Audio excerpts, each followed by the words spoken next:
Vous connaissiez Thomas Pesquet, Paul Dancer. Vous connaissiez Thomas Pesquet, Petit Papa Noël. Mais vous connaissiez pas Thomas Pesquet, marin de la NASA, baroudeur, capitaine de bateau, commandant de la station spatiale. Ouais, j'ai traversé les océans, putain, chiotte les mecs. Ouais, je me suis laissé pousser la barbe encore plus que pendant ma mission dans la Lune. Ouais. Bon Thomas, tu nous en veux pas, c'est Aldostérone, il nous a remis le pied à l'étrier là. Et puis du coup, tu regardes une vidéo d'Aldostérone et bizarrement t'as une vidéo de Thomas Pesquet qui apparaît après dans l'algorithme. Je l'avais jamais vue moi celle-là là. Ça va Pesquet? Alors on va passer en mode confession intime. Hein. Alors c'était sur quoi? Sur Pure TV. Alors sur Pure TV, ils se sont pris des purs commentaires. Alors je te laisse découvrir les purs commentaires qui sont pris. Bon, il y a Kisa qui est passé par là. Alors, voilà. Alors Pesquet, frère 3 points, tu peux continuer à rêver de passer la barrière de radiation mortelle de Van Allen. Au fait, un sénateur américain vient de demander une enquête approfondie sur les vidéos de la NASA et de l'ISS tournées dans votre piscine. Ah tiens, bonne nouvelle ça. Et au vol de l'argent des Américains pour monter votre théâtre. Bientôt au chaume du Pesquet. Bon, apparemment, il te souhaite de retourner en enfer. Hein. Bon, là, il y a elle est amoureuse. Oh, Thomas Pesquet, my love. Bon, ensuite, on a un autre, un André. Hein. Va te faire avec vos mensonges, Thomas Presque. Bon, d'accord. Que des mythos, des barbouzeries. Et mort de rire. Mort de rire. Qu'est-ce qui t'a fait rire, l'artiste? Ah tiens mon usurpateur. Ça va, le tuc? Mais tu comprends qu'on porte plainte. Parce que là, tu te fais passer pour moi, en fait, sur Internet. C'est grave de faire ça. Mais c'est bien, tu me fais de la pub au passage. Il est con, ce mec. Hein. Mais c'est un Azaboy, c'est normal. Qu'est-ce que t'attends de lui? Alors, vous voulez ouvrir un débat sur Thomas Pesquet? Alors, c'est sorti quand, ça? Il y a 12 jours. Il y a 12 jours, sur Pure TV... Ils ont fait 2900 vues. Bon, il y a une idolâtre, là, elle est amoureuse. Bon, ça, d'accord. T'as toujours l'autre hystérique de Nazaboy, là. Putain, mais lui, regarde-le. T'es payé pour ça, c'est pas possible. Et puis sinon, les autres, ils se foutent de leur gueule. Alors, on pose une question à Pure TV. Qu'est-ce que ça vous inspire de voir ce genre de commentaires, là? Il n'y a pas un débat qui est en train de s'ouvrir en France par rapport à... une supposée arnaque. Son futur dans l'espace, moi j'ai envie de te parler de son futur en prison, ouais surtout. La Lune, j'en rêve. Rêve bien Thomas, rêve bien. Alors... Putain, j'ai envie de chialer déjà. Avec Thomas Pesquet, tout semble simple. Alors, pour ceux qui ont conscience de l'arnaque, savoure chaque mot des commentaires de la voix off. Ça va être que du plaisir. Thomas, arrête de te torturer les doigts, on sait que t'es mal à l'aise quand il y a des gens qui te posent des questions sur ta vie quotidienne d'astronaute. Ah tiens, une montre au poignet. Réglée exactement à la taille de ton poignet. C'est incroyable ça. Comment ça se fait que Chris Hadfield, lui, il a une montre qui brinque-balle en apesanteur? On l'a déjà montré 10 fois ça. Puis il suffit de regarder une interview de Chris Hadfield dans l'ISS pour le constater. Il a une montre qui flotte autour de son poignet. Pourquoi, bordel, un astronaute ferait ça? À part pour créer un subterfuge à l'image qui imprime le subconscient des gens pour faire croire qu'ils sont en apesanteur, alors qu'on sait, nous, que c'est de la réalité augmentée. Connard. Oui, tu peux baisser la tête. Donc Thomas Pesquet, voilà, la chute. La chute, la ruine, la défaite tant annoncée. On vous avait dit, le spatial ne passera pas l'année 2023. Je pense qu'on est bien parti. Avec Thomas Pesquet, tout semble simple. Réparer un bras mécanique à l'extérieur d'une station spatiale. Réparer un bras mécanique à l'extérieur d'une station spatiale, ou même aller sur la Lune. Ou même chier dans un sac plastique d'une contenance improbable qu'on a pu voir dans des vidéos comme Chris Cassidy, How to use bathroom in ISS. Allez vérifier tout ça, on l'a déjà montré 10 fois, c'est pour ça qu'on ne montre plus nous. Puis Thomas, il connaît, ça va Thomas? Alors, t'es content de ton Macron? Tout le monde l'adore. T'as vu ça en France? Oh là là, les gens l'accueillent comme un roi du renouveau, comme un roi ressuscité, comme un... Oh là là, la merveille des merveilles, ton Macron. Hein. Qu'est-ce que tu lui as ciré les bottes, hein. Ça va, le panachage des picouses? Alors, c'était de la science? Tu l'as lu, le bouquin d'Orion Code? Non? Ah, putain, c'est con, et apparemment, il se vend bien, hein. C'est un best-seller, tu devrais le lire, hein, pour avoir l'air moins con dans les réseaux sociaux. Et ils se font librement une opinion. Oui, mais en tant que libraire, vous faites des choix éditoriaux tout le temps. Ça vous dit, je prends ce livre, je prends pas celui-là. Par exemple, il y a un autre livre, je crois, sur la pandémie qui est ici, qui est exactement dans la même veine, celui de Philippe Aymar, là, Enquête sur un virus. Avec cette idée, en couverture, il y a Bill Gates. C'est la théorie qu'on connaît tous, comme quoi Bill Gates aurait quelque part fomenté un plan pour distribuer ce virus, etc., pour faire de l'argent. Das ist mein Kampf! Das ist mein Kampf! Vous décidez de l'afficher, c'est quand même que vous, quelque part, vous pensez qu'il y a une réalité là-dedans. Ou alors, On ne peut pas présumer, sinon, à côté, préjuger de ce que je pense de la question, juste en se basant sur les livres que je vends. Je me base sur le fait que vous ne vendez pas de livres classiques sur la pandémie. Il n'y a rien qui vient d'un médecin ou d'un épidémiologiste. Ah si À qui attendez. Allez-y, cherchons.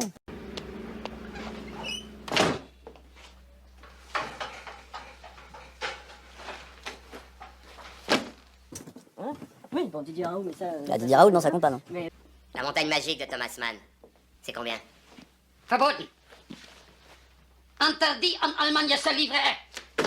Qui est quand même un ponte, mais Douste Blazy, qui est un médecin... Douste Blazy, pareil, il était dans le documentaire Hold Up, qui était un documentaire qui était complètement... Douste Blazy... Brecht, verboten! Hemingway, verboten! Freud, verboten! Hitler, verboten! Nein! Avant d'être dans le documentaire Hold Up, ça reste quand même un ministre, ça reste un chirurgien. Considérer qu'un métier de transmission comme l'est la librairie, ou comme pourrait l'être l'édition de manière générale, et ne devrait donner qu'un seul point de vue, c'est pas ma conception. Et Zola, il est verboten aussi? Ja, Zola, aussi verboten!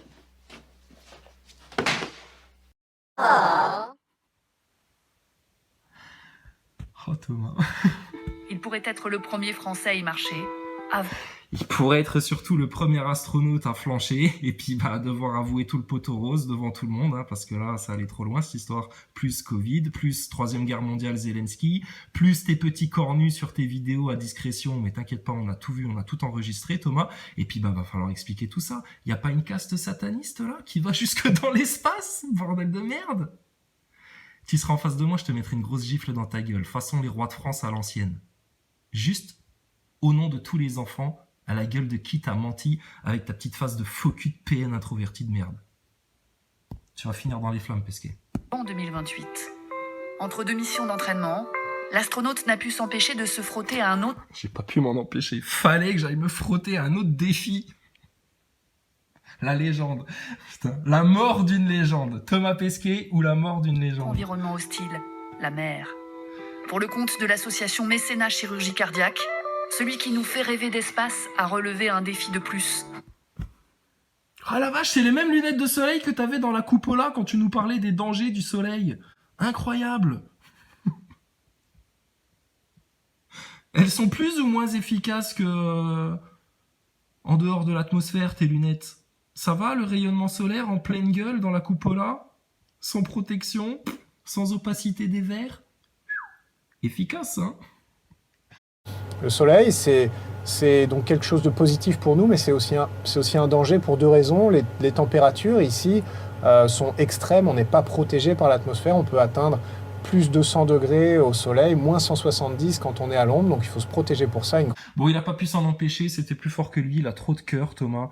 C'est trop le genre idéal, c'est trop un mec qui a du cœur, qui a du resto du cœur, qui a les enfoirés, le spectacle sataniste des enfoirés avec leur mise en scène satanisée. Enfin bon bref, le faux cul de première, non, c'est le plan de com, c'est Jules Grand-Cyr qui lui a dit Thomas, t'es en train de te faire cramer, dès que tu reviens de l'espace, on t'envoie en bateau. Quoi? Mais putain, mais je croyais que j'étais en vacances, que je pouvais retourner à Houston et tout. Ta gueule Thomas, c'est sur toi que toute l'industrie du spatial repose. Oui, tu fais 80% du boulot pour des cacahuètes. C'est comme ça. Quand on est un singe de cirque, un singe savant, Thomas, il faut jouer le jeu. C'est comme avec la picouse, il faut jouer le jeu, Thomas. Bon, alors, tu reviens de l'espace, on t'envoie en bateau. Si, pour le plan de com, pour la ménagère de moins de 50 ans, ça va avoir le même effet que quand t'avais fait, tu sais, un concours d'écriture autour du Petit Prince. Bonjour à tous. Le 2 janvier dernier, j'annonçais ici même, depuis la station spatiale, le thème d'un concours d'écriture en lien avec l'histoire mondialement connue du Petit Prince. Quelques mois plus tard, je suis heureux de voir que ce concours a suscité enthousiasme, imagination et créativité aux 4 coins du globe. Plus de Ce sera très efficace pour rameuter de la gogole, là. Si, en plus, il y a un plan de Picousse qui arrive, etc., tu auras un rôle à jouer, Thomas, on va te confiner dans ton appartement, dans ton sac de couchage, à la verticale, dans ton placard, enfin, ça va être... T'inquiète pas, les grands maîtres ont tout prévu. Ferme ta gueule, fais ce qu'on te dit, va sur le bateau. Bon. Bonjour à tous, alors comme tout le monde, je suis bloqué chez moi, je suis pas parti à Houston, parce que la priorité, pour l'instant, c'est pas d'aller dans l'espace, mais ça va être d'endiguer le Covid-19. Donc alors ça fait quoi, un astronaute, quand c'est bloqué chez soi? Alors, moi j'ai la chance de pouvoir remplir quelques-unes de mes tâches depuis la maison, mais ça va notamment me permettre de trier peut-être un peu plus mes photos qui me restent de la mission, et de les poster un peu plus régulièrement sur les réseaux sociaux. Alors, comme tout le monde, je pense que je vais passer pas mal de temps à lire, peut-être revoir des classiques, mais je peux même vous donner des conseils de lecture, si vous voulez.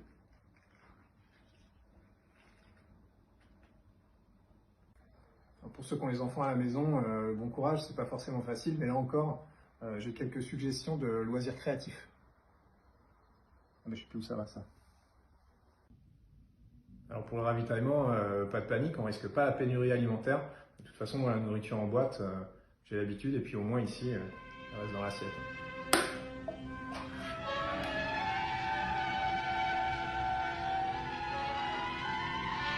Pour me rappeler les bons souvenirs de la station spatiale, j'ai même installé un duvet vertical.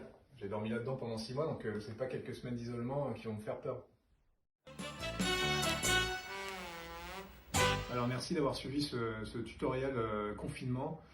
Mais blague à part, le message à retenir, c'est qu'il faut absolument éviter la propagation du virus. Alors aller boire un verre en terrasse et continuer à vivre comme si de rien n'était, c'est la bonne réponse pour des attaques terroristes. Mais pas vraiment en cas d'épidémie. Le seul truc à comprendre, c'est cette courbe. Vous l'avez sans doute déjà vu sur les réseaux sociaux. Là, c'est le temps, le nombre de cas.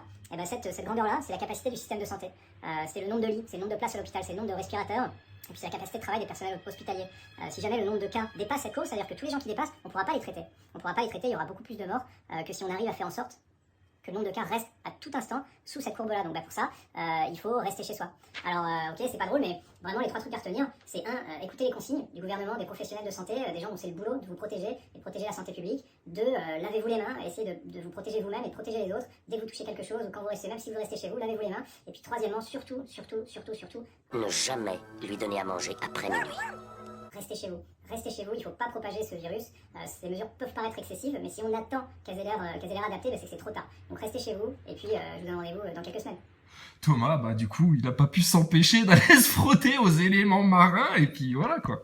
Traverser l'Atlantique à la voile.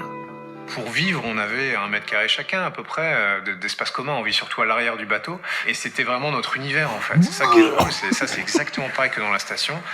Notre univers se réduit. C'est...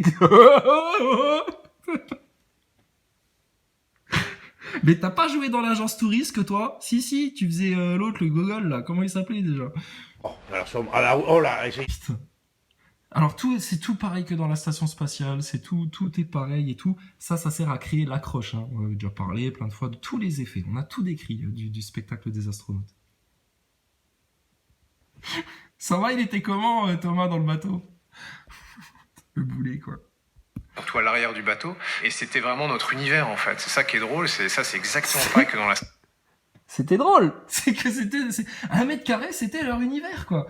Et c'était drôle, parce que c'était comme dans la station spatiale. Donc, il dit n'importe quoi. Je te dis, c'est des mots-clés. T'as déjà vu les mecs qui font ça? T'as des mots-clés, tu prends des mots-clés et tu les sors à l'appel et tu peux tenir des heures comme ça. Édouard Baird, il a fait une fameuse réplique qui a beaucoup plu à Bruno Le Maire, tu sais. Parce que je crois que la vie, c'est avant tout des rencontres. Je crois qu'il n'y a pas de hasard, en fait, dans la vie. Et je pense que si on adapte des mots-clés à des concepts vraiment préfabriqués et prémâchés, on peut facilement tenir des discours pendant des heures en y mettant, bien entendu, le ton, en y mettant à la fois les sous-entendus et les malentendus qui feront que tout le discours perdra de tout son sens en même temps qu'on y apporte vraiment de l'autorité en appuyant bien sur le ton. Je pense que vraiment, il y a, tu vois, bla bla bla bla bla. Politicien, médiateux, ta pute de Thomas Pesquet, c'est tout ce qu'ils savent faire.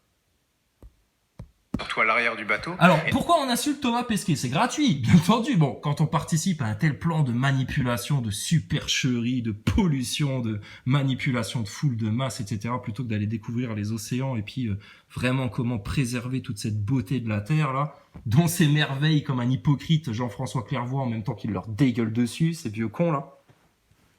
Mais non, il faut qu'ils aillent dans l'espace et qu'ils racontent des cracks aux gosses, quoi. Donc, on l'insulte pourquoi? Mais parce que ça fait 5 ans qu'on lui dégueule la tête et Thomas Pesquet, il est même pas foutu de porter plainte pour diffamation, calomnie ou je sais pas quoi. On attend que ça, nous, d'aller devant un tribunal intègre, non franc-maçon. Parce que sinon, ils vont prendre au passage pour leur expliquer que, attendez, on l'insulte à juste titre. Au temps des rois, ça aurait mérité au minimum le goudron et les plumes. Une telle arnaque à la gueule de tous les Français comme ça. Appuyer sur de la fausse science, c'est grave, c'est encore pire que ta picouse, là. Il y a eu aussi des effets secondaires à toute cette arnaque-là. C'était vraiment notre univers, en fait. C'est ça qui est drôle, c'est exactement pareil que dans la station. Notre univers se réduit à ce qui se passe tout petit, à ces gens avec lesquels on interagit, et le reste n'existe plus. Ça demande une certaine intelligence sociale, en fait. Ça demande une intelligence sociale. Ouais... Je sais pas, comme tout, comme de s'inscrire à un club de sport, comme de partager un vestiaire de foot, comme de, je sais pas moi, comme de bosser dans des bureaux, comme de tout. Mais il te fait toujours croire que, putain, heureusement qu'il avait des capacités exceptionnelles d'astronaute, parce que sinon il aurait pas pu tenir, limite, tu sais. Eux, ils font ça en s'amusant. Hein. Interagit, et le reste n'existe plus. Ça demande une certaine intelligence sociale, en fait, des relations humaines, parce que il faut faire attention à ce qui marche bien avec les gens, ce qui marche moins bien. Voilà, quand Thomas il commence à parler un peu en mode Marlène Schiappa, comme ça, tu sens qu'il commence à monter dans l'embrouille. Interagit, et le reste n'existe plus. Ça demande une certaine intelligence sociale, en fait, des relations humaines, parce que il faut faire attention à ce qui marche bien avec les gens, ce qui marche moins bien, ce qui a l'air d'énerver. Alors ça y est, ça commence, tu sais. Il est parti sur Mars pour 6 mois de voyage. Ah, faut faire attention. J'ai pas d'exemple à vous donner, mais bon. Alors du coup, la journaliste, elle l'embraye. Les autres, les susceptibles marchent moins bien, ce qui a l'air d'énerver les uns les autres, les susceptibilités. Le cheval, voilà. Il y a des gens qui laissent traîner leurs affaires partout, il y a des gens que ça énerve. Qui ça n'énerve pas? Il y a des gens que ça énerve plus que d'autres. Admettons. Mais putain Thomas, t'as pas eu un entraînement de 7 ans pour être vraiment en mode zen. Normalement, tel que tu nous l'avais vendu Thomas, c'est pour ça qu'il y a une arnaque quelque part. T'étais censé être en mode Dalai Lama. Venez me sucer la langue, je ne réagirai même pas. Aoum. La vibration de l'univers dans l'espace. Aoum, Thomas Pesquet. Zen, Thomas Pesquet. Si Chris Hadfield ou Steve Swanson a laissé tomber son putain de tube de dentifrice ou que l'autre il a ouvert un paquet de chips et qu'il a jaunné tout le plafond, c'est qu'il a tout dégueulassé. Les Américains, Thomas Pesquet, zen total, 7 ans d'entraînement normalement l'astronaute, tu gardes ton sang-froid. Mais apparemment il y a un de tes collègues, il a laissé traîner une des chaussettes, alors bon sur le bateau c'est un peu énervant, mais alors je vous dis pas dans une station spatiale comment ça peut vite devenir chiant. Mais on a vu ça quand on vous voit bouffer et que les mecs ils passent leur temps à se faire des passes avec des pommes, des trucs de ketchup, etc. que c'est n'importe quoi. La foire à la saucisse. Mais dans l'espace, donc ça passe. Putain, Thomas. Marche moins bien, ce qui a l'air d'énerver les uns les autres, voilà, là tu me tends une bonne perche, ouais, merci. Il y a des gens qui laissent traîner leurs affaires partout, il y a des gens que ça énerve, il faut le repérer très très vite et puis adapter un peu. Tu sais, là, il te fait croire que, tu vois, c'est chaud, tu vois. Là, faut tout de suite, faut être sur le qui-vive, tu vois. Direct, hop, tu vois qu'il y a une chaussette qui traîne, hop, je l'ai regardé, il m'a regardé, je l'ai regardé, j'ai regardé l'autre, etc. J'ai tout de suite vu que c'était elle que ça énervait le plus. Tout de suite, je me suis dit, c'est à moi de prendre la chaussette. Oh là là, il y a une chaussette par terre. Oh là là. Bon alors j'ai une chaussette qui traîne par terre, je vais la ranger parce que sinon ça va mettre une mauvaise ambiance. Je vois que la meuf elle est maniaque, lui il l'est un peu moins. Moi ça va, je gère parce que bon je suis astronaute, j'ai 7 ans d'entraînement, mais les susceptibilités, ouais, c'est hyper important, ouais. Donc tu comprends que le peuple français il devienne susceptible quand putain Macron se fout autant de leur gueule. Pendant que Marlène Schiappa distribue le pognon des Français à des connards comme Rudi Reichstadt, là, tes grands copains, Gogol Nene Nazaboy, là, fact-checker que tout le monde a cramé, là, maintenant, c'est bon, qui change de boulot. Et puis elle pose sur Playboy, quoi. Pendant que toi, tu danses du pole dance. Pesqué. Bon, on peut les finir vite fait bien fait, hein, faire carnaval devant les loges et devant les médias. Et puis on a juste à dire réseau pédo, réseau pédo, réseau pédo, réseau pédo, réseau pédo. Regarde, c'est son cauchemar, hein, Thomas Pesquet. Il ferme les yeux, il voudrait crever. Réseau pédo, réseau pédo, réseau pédo. Et dans réseau pédo, on inclut toutes les manipulations faites sur les gosses, les masques, les confinements, les supercheries scientistes du spatial, Walt Disney, putain, tout le subliminal, tous les dessins animés de merde, de propagande où on leur berce du LGBT en plus à la gueule. C'est ignoble. Réseau pédo, réseau pédo, réseau pédo, réseau pédo, réseau pédo, réseau pédo, réseau pédo. En mode supporter de foot, devant les médias, devant les loges. Putain, mais ils sont morts. Finissez-les, il souffre. Regarde-le, il en peut plus, il est en dépresse, Thomas Pesquet. Là. Il y a des gens qui laissent traîner leurs affaires partout, il y a des gens que ça énerve, il faut le repérer très très vite et puis adapter. Et les gens qui disent que t'es jamais allé dans l'espace et que t'es une grosse arnaque, ce que t'appelles les complotistes, là. Ça t'énerve ou pas, Thomas Pesquet? Ça t'énerve ou pas? Il faut être un peu caméléon dans ces situations-là. Ouais, il faut être un peu caméléon dans ces marche moins bien, ce qui a l'air d'énerver les uns les autres, ouais, les susceptibilités. Il y a des gens qui laissent traîner leurs affaires partout, il y a des gens que ça énerve, il faut le repérer très très vite et puis adapter un peu. Il faut être un peu caméléon. Peu Thomas Pesquet à chaque fois qu'il te blablate, c'est un peu, c'est son tic de langage. Il n'arrive pas à s'en défaire. Crève-en un peu, Thomas, d'accord? Et puis alors, faut être un peu caméléon. Ah mais on les connaît bien, les caméléons. C'est une des caractéristiques primaires d'un pervers narcissique introverti ou d'un pervers narcissique tout court. D'être un caméléon. Ouais. Et nous, on voit dans ton fond intérieur, Thomas, on te connaît mieux que personne. De la même manière qu'on connaît ton gouvernement et ta Macronie et tout ton système et tout votre plan, mieux que personne. Et c'est pour ça qu'on vous énerve et qu'on vous fait peur. Et que les Nazaboys, ils voudraient nous tuer. Parce qu'on a toute autorité sur leurs idoles et eux, ils auraient voulu avoir toute autorité sur nous. Ah bah, loupé. Désolé les gars. Et dans ces situations-là, pour que ça se passe bien, et si chacun y met un peu du sien, et ben ça se passe super. Vous avez quel caractère? Super, ça se passe super. Il faut être un peu caméléon dans ces situations-là, pour que ça se passe bien, et si chacun y met un peu du sien, et ben ça se passe super. Aujourd'hui, alors que les fêtes de Noël approchent, je voudrais vous souhaiter évidemment des très bonnes fêtes, vous dire un peu ce que ça représente pour moi. Moi qui ai grandi dans une famille nombreuse avec beaucoup de cousins très unis, malheureusement on n'avait pas souvent l'occasion de se voir, à part très souvent une fois par an.